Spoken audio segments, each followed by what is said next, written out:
Okay, so this is a reshoot of my earlier film here talking about the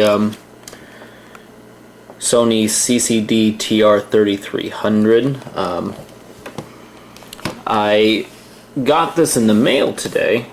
I picked this up because it had caught my eye because of the odd model number the camera has. Most Sony Handycams, especially, I think almost all Sony Handycams, now that I think about it, not even specifically high 8 ones,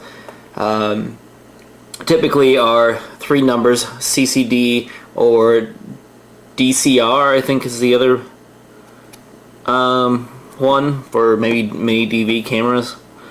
I might be wrong about that though. But then it had 4 numbers here at the end.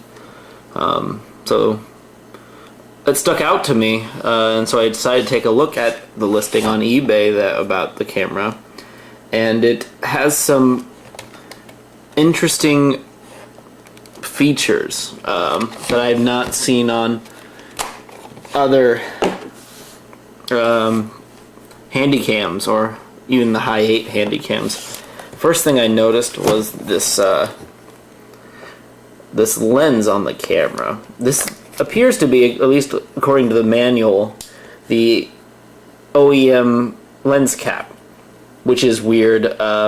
It's sort of slightly translucent if you try to look through it with it on, and it doesn't say Sony on it, which is bizarre. But this has, I don't know if you can see there, a 52mm lens with a focal distance of 3.9 to 81.9 millimeters. So yeah, this is quite a large lens for Sony Handycams. All the other ones I've seen and all the ones that I own have a 37mm lens or lens filter. Another thing that's interesting about this camera is it has no LCD screen on the side of it here.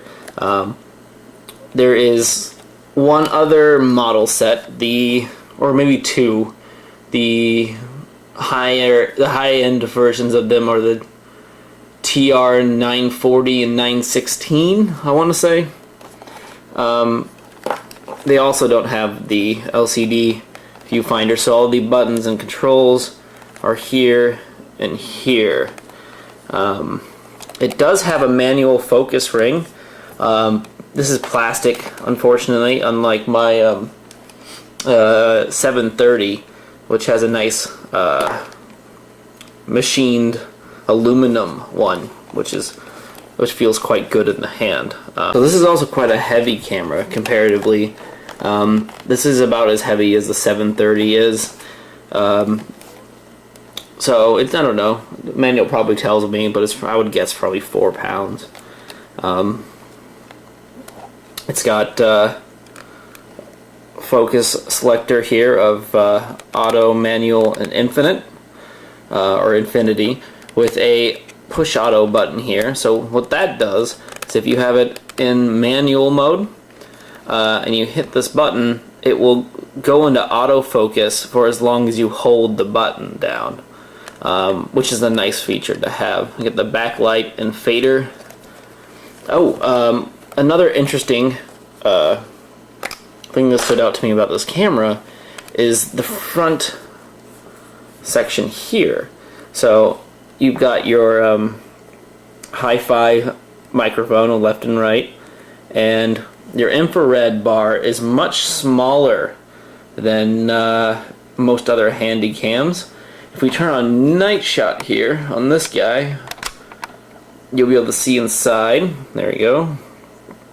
You'll see there is only one infrared receiver or transceiver in there.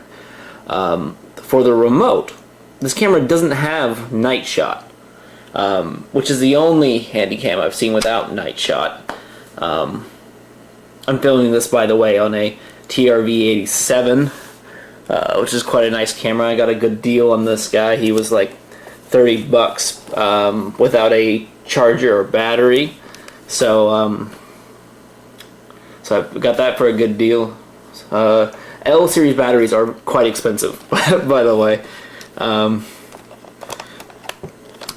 So back to this camera here.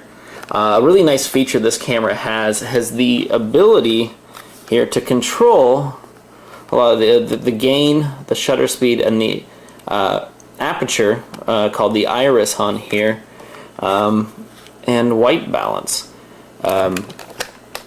Maybe other cameras have this, but I haven't seen any.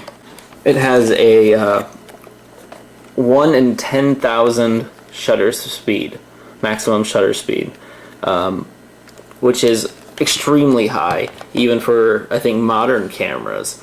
Most other handy cams have a just 1 in 4,000, and the entry-level models, I think, are 1 in 2,000 or 1 in 3,000. So that's really nice. It also has this little selector here, and what this does, if you have it here in the middle, it will allow you to change these options, right? And if you slide it over to auto lock, let's see if camera will focus. Auto lock there, it will return to the default camera settings. So turn off all of these things. You'll just go back to your normal filming mode. Then put it on hold over there to lock these settings into place. It has VTR, so you can record in through the AV ports here. The little cover that goes over this was missing when I bought the camera.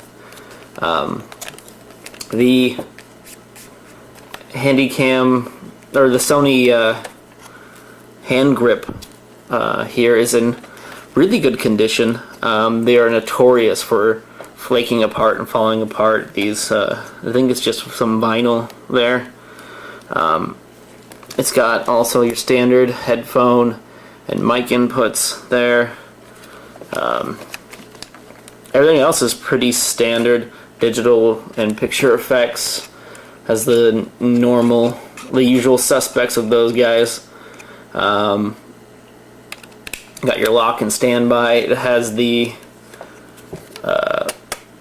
top loading cassette deck, and if you power this guy on, let me put the battery back in there and switch it to VTR mode. I really like this.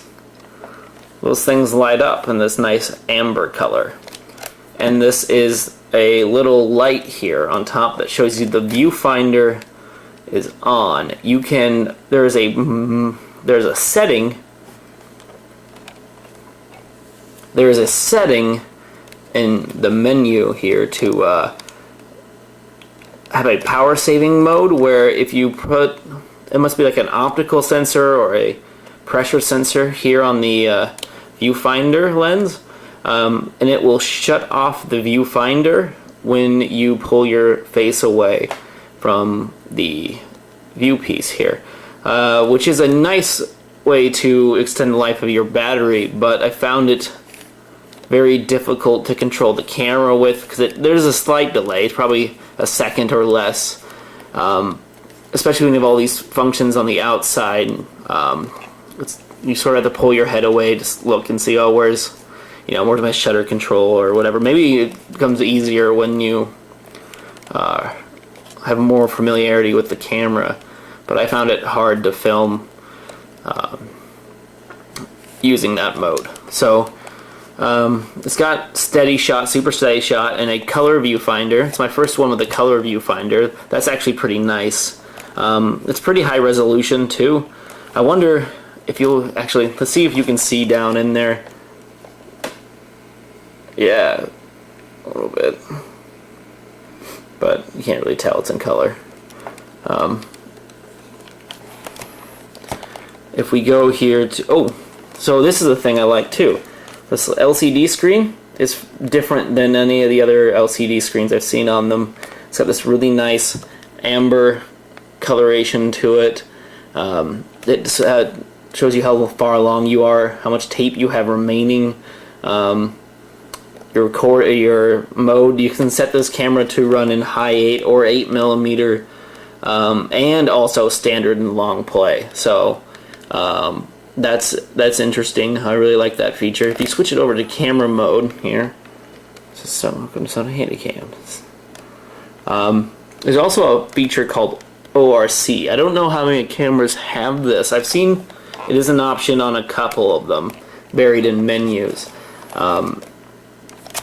But it will test automatically the head of the tape you're recording onto to make sure it's still good. So it also has, as far as I could tell, there is no way to plug this in using the standard 2-prong little DC power adapter that I've used on every other one of my Handycams. It's just missing from here.